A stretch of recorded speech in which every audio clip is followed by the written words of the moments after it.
Panoor bomb സ്ഫോടനം കേന്ദ്ര ഏജൻസികൾ അന്വേഷിക്കണമെന്ന് കോൺഗ്രസ്. ഇക്കാര്യം ആവശ്യപ്പെട്ട് തെരഞ്ഞെടുപ്പ് കമ്മീഷന് കോൺഗ്രസ് കത്തയച്ചു. ഭീകരപ്രവർത്തനമാണ് നടന്നതെന്ന് KPCC acting president M Hassan പറഞ്ഞു. സ്ഫോടനം നടന്ന സ്ഥലം UDYF നേതാക്കൾ സന്ദർശിച്ചു. തെരഞ്ഞെടുപ്പിൽ പാനൂർ ബോംബ് സ്ഫോടനം വിടാതെ പിന്തുടരുകയാണ് UDF. കേന്ദ്ര അന്വേഷണ ഏജൻസികൾ കേസ് അന്വേഷിക്കണമെന്ന് കോൺഗ്രസ് തെരഞ്ഞെടുപ്പ് കമ്മീഷനോട് ആവശ്യപ്പെട്ടു. ഭീകരപ്രവർത്തനമാണ് നടന്നതെന്ന് KPCC acting president M Hassan പ്രതികരിച്ചു. ബോംബ് സ്ഫോടനം എന്ന് പറയുന്നത് ഒരു ഭീകരപ്രവർത്തനമാണ്.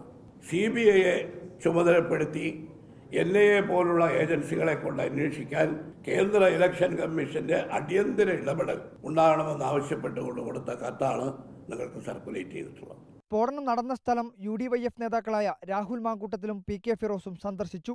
നിസ്സാര വിഷയത്തിൽ പോലും കേന്ദ്ര ഏജൻസി അന്വേഷണം നടത്താറുണ്ട്.